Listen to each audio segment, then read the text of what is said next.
je m'appelle Manon Pagette, je suis coordonnatrice à Cible Famille Brandon. Cible Famille Brandon, c'est un centre de ressources pour les familles, ce qu'on appelle plus communément une maison de la famille. Quand on arrive à la maison de la famille, on arrive dans une cuisine, parce que comme dans n'importe quelle maison, bien souvent quand on accueille les gens pour un café, on les accueille chez nous dans la cuisine. Donc la maison de la famille, c'est la même chose. Donc les gens, quand ils arrivent, bien c'est ça. Ils arrivent dans une cuisine. On a toujours une intervenante qui est sur le plancher pour accueillir les gens du mardi au vendredi, donc 4 jours par semaine. Les familles peuvent arriver quand elles le veulent. Il y a toujours quelqu'un pour les écouter puis les accompagner dans leurs besoins. Donc, quand les gens arrivent à la maison de la famille, nous, on a mis la petite joujouthèque ici. Donc, c'est une joujouthèque qui est près d'équipement. On a des sièges d'auto dans le fond, qu'on prête, on ne loue pas, on ne fait pas de sous avec ça. C'est vraiment pour s'assurer que, on le sait, hein, les sièges d'auto, ça coûte super cher, puis après un bout de temps, bien, ça ne fait plus. Donc, au niveau de l'environnement, au niveau aussi de l'économie puis du budget des familles, bien, nous, on fait le prêt de sièges d'auto. Je dirais qu'on en a à peu près 70 présentement qui sont en location. Donc, ça permet ça. Puis, on a aussi une joujouthèque qui fonctionne sur le même principe qu'une bibliothèque. Donc, quand les familles sont membres, ils ont accès à des jeux éducatifs. Ils ont accès aussi à des jeux de société. Donc, encore là, au lieu d'en acheter, ça fonctionne sur le même principe qu'une bibliothèque. Donc, les familles viennent emprunter des jouets qui ne coûtent rien. Ils les rapportent et puis ça aide à d'autres familles par la suite.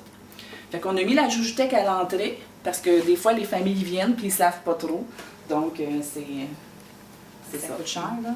Oui. Tu sais, bien souvent, les sièges d'auto, à un moment donné, quand tu es dans la coquille, tu sais, c'est qu'il ne fait plus le siège, tu es obligé d'en acheter d'autres. Fait que c'est vraiment, nous, afin d'éviter la surconsommation.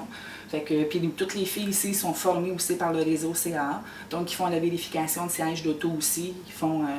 Fait qu'on s'assure que quand ils partent, les enfants sont en sécurité. Fait qu'on a des dons souvent de jouets, mais les équipements, par contre, c'est vraiment acheter neuf. Okay. Parce qu'on ne sait pas d'où est-ce que ça vient, si c'est donné. Donc, ils sont vraiment comme sécuritaires. Puis c'est le fun parce qu'un enfant va utiliser un jouet jusqu'à un certain âge, puis après ça, ben, qu'est-ce qui arrive? T'sais, les gens les jettent et ben non, il faut les donner. Exactement. Puis surtout, on le sait, hein, les jeunes, ça consomme beaucoup. Hein? Ça va jouer un petit peu de temps, puis après de ça, ça les intéresse plus. Donc, au moins, comme ça, ben, c'est sûr, il y a un roulement, puis ça évite les achats pour rien. Donc, s'il y a des gens qui ont des jouets à donner, ça va nous faire plaisir de les recueillir. Et nous, ce qu'on fait, c'est qu'on les met justement dans la joujouthèque et ça peut être utilisé par d'autres parents. Puis de la façon qu'on fonctionne, on a comme un tableau de programmation. Fait que les parents, ils peuvent s'inscrire eux-mêmes. Fait qu'on a différentes activités. Donc, on a les sessions d'entraide, soit pour les pères, pour les mères, donc un de père, qu'un de mère, coéquipier par mère et même parents d'ados. Donc, c'est vraiment des sessions d'entraide pour les parents. C'est à peu près entre 6 et 8 rencontres habituellement qui sont en soirée. Les guides d'animation ils ont été créés par Cible Famille Brandon et sont vendus partout à travers la province, même qu'on en a à l'extérieur du Canada. Les guides d'animation, c'est vraiment basé sur l'entraide. Donc, cœur de père, ce sont des papas qui se rencontrent, qui vont regarder c'est quoi le rôle de père, c'est quoi les difficultés qu'ils rencontrent, c'est quoi aussi les bons coups qu'on peut avoir, les fiertés qu'on peut avoir comme papa. On sait que c'est pas dans tous les milieux que c'est nécessairement facile de parler de paternité. Donc, c'est animé par un père et une mère, notre intervenante ici à Cible Famille avec un autre papa. Et puis, c'est ça, ça se passe en rencontre en soirée. C'est vraiment basé sur la notion d'entraide. Et c'est la même chose pour le guide de cœur de mère, que c'est seulement pour les mères. Et on a aussi les guides coéquipiers par mère, que c'est les pères et les mères. Par contre, ils ne sont pas obligés d'être en couple pour venir.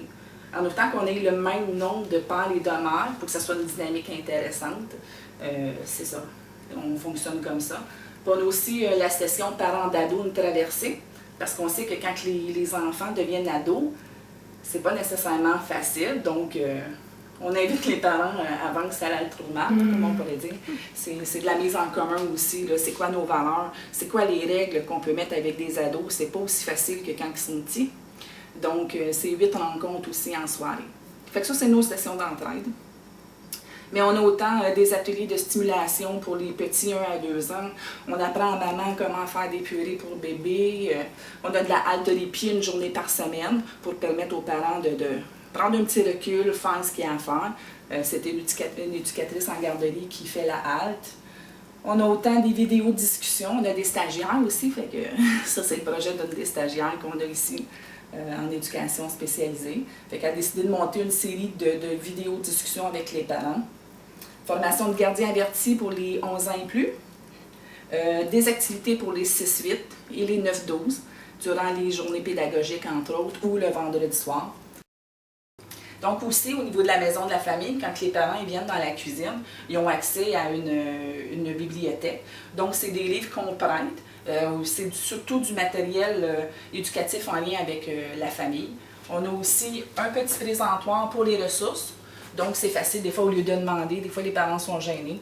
Mais ils peuvent se lever et regarder qu'est-ce qu'il y a comme ressources dans le coin, puis repartir avec leurs documents. S'ils ont besoin d'accompagnement, on est là aussi pour ça. Ça, ces cadres-là, en fait, sont beaux, hein? Oui! Ça a été fait dans le cadre d'un projet. Ici, à Cible Famille, on a mis en place un comité multisectoriel qui a à peu près 14 partenaires qui siègent sur le comité. Et là, on parle autant de le CLSC, le milieu communautaire, la DPJ, la Sûreté du Québec, les directions d'école, les directions de loisirs. En fait, ça s'appelle le comité Défi Enfants. Donc, c'est un comité qu'on a mis en place il y a déjà plusieurs années pour faire de la prévention au niveau des abus de la négligence envers les enfants. Donc, c'est un comité qui a décidé de mettre en place des actions préventives, des actions positives aussi. Donc, ce qu'on a fait, c'est que on a fait une démarche avec les élèves de l'école, des différentes écoles, parce que nous, ici, on dessert 7 municipalités. Donc, on ne dessert pas seulement Ville-Saint-Gabriel, on dessert 6 autres municipalités. Et dans les écoles, dans le fond, il y avait une démarche de demander aux enfants d'écrire des citations sur ce qu'ils aimaient, sur les valeurs de la famille. Et de toutes les citations choisies, on a fait faire des cadres. Et donc, il y a des citations comme ici, « Vivre en paix pour être unique et s'évader, Noémie 9 ans ». Donc, on a repris plusieurs citations qu'on a mis, comme je disais, dans des cadres. Et dans chacune des municipalités, il y a eu des écritures et des citations dans les commerces, dans les écoles, et quelques-unes comme ça qui ont été ressorties parce qu'on a animé un colloque de formation. On a formé à peu près 200 intervenants au niveau pan-canadien, au niveau de la prévention des abus de la négligence. C'est pour ça que là, on l'a mis sur un cadre, parce que ça faisait partie de notre décor. Mais le projet, il a quand même super bien fonctionné, même que les commerçants, on avait demandé qu'ils laissent les signatures peut-être 1 mois, puis ça a duré à peu près 4 mois, puis même encore, il y en a qui n'ont pas encore effacé les petites citations d'enfants. Donc, comme je l'expliquais quand vous êtes arrivés, la maison de la famille, on a dit qu'on offrait des ateliers, entre autres, de comment apprendre aux mamans à faire des purées pour le bébé. Mais on a aussi d'autres ateliers d'alimentation. C'est pour ça qu'ici, c'est notre petit coin de cuisine. En fait, on a essayé de créer ça pour que ça soit facilement aménageable, puisque c'est quand même une petite maison. Fait qu'on a fait faire un comptoir qui se déplace. Donc, on peut placer, ouvrir les petites portes. Il y a comme 7 parents qui peuvent s'installer alentour de ça. Donc, on a des ateliers de cuisine collective. On a aussi des ateliers d'alimentation d'hiver. Et nous, l'organisme, la compagnie qui nous a choisi, c'est les Jardins Écoumènes. Et en fait, la semaine dernière, ils nous ont appelés. On a été chercher plein de légumes. Et ce qu'on a fait, c'est qu'on a fait un atelier de petites marmites conserves. Comment apprendre aux parents à faire des conserves. Donc, les familles sont reparties avec de la relish, du ketchup, fait à partir du don des Jardins Écoumènes. Donc, on tient à remercier les Jardins Écoumènes pour leur générosité envers les familles et envers Cible Famille. Merci beaucoup. Ici, dans le fond, comme je disais, on offre aussi une journée de halte garderie pour les enfants, en fait, pour les enfants de 3 à 5 ans. Donc, mais aussi le fait d'avoir le petit coin halte garderie avec les cuisines. Comme je le disais, quand on a des activités d'alimentation parents-enfants, bien, les parents ils peuvent cuisiner ensemble et les enfants ne sont pas loin. Donc, c'est pas inquiétant. Ils voient les enfants, puis nous, dans le fond, on dégage une ressource qui s'occupe des enfants. Puis on a une animatrice, elle, qui co-anime les ateliers d'alimentation avec les parents.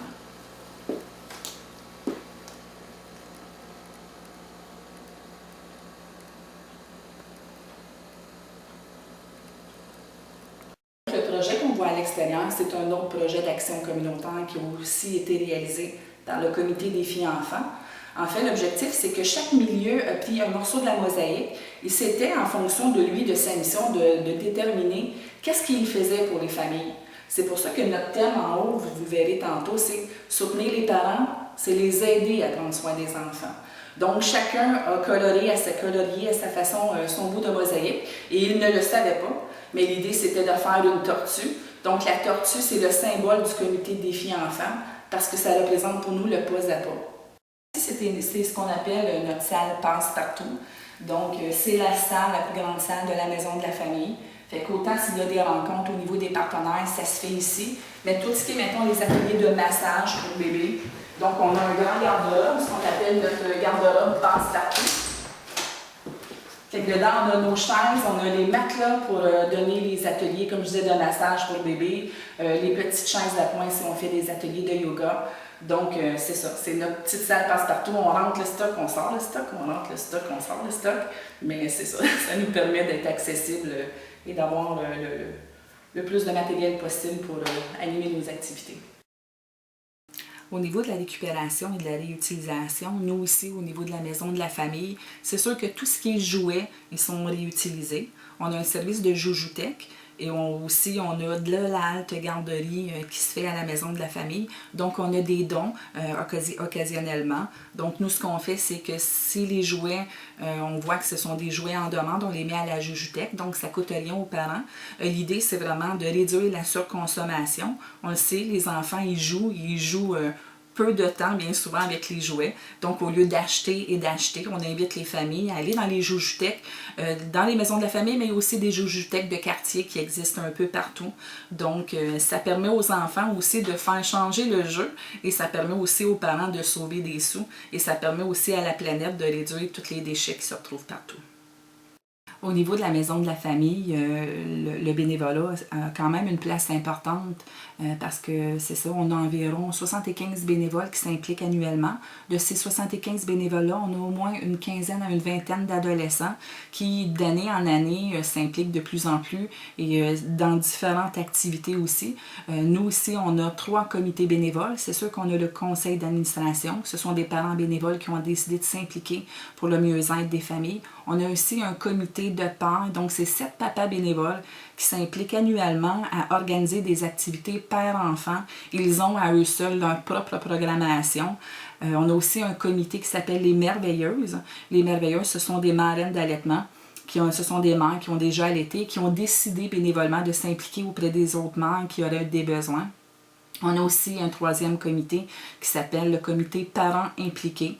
Donc, ce sont des parents bénévoles aussi qui, eux, vont organiser plus à l'interne des activités dans le quotidien avec les parents.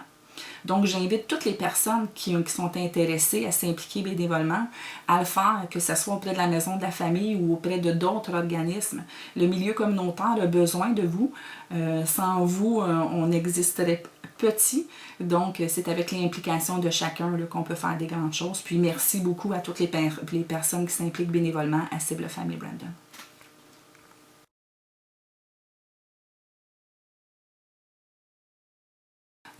Comme je le disais au début, la Maison de la Famille, elle a soutenu au cours des dernières années des milliers de familles, mais d'avoir soutenu ces familles-là, ça n'aurait pu se faire sans le soutien de nombreux partenaires, des partenaires des bailleurs de fonds, des fondations.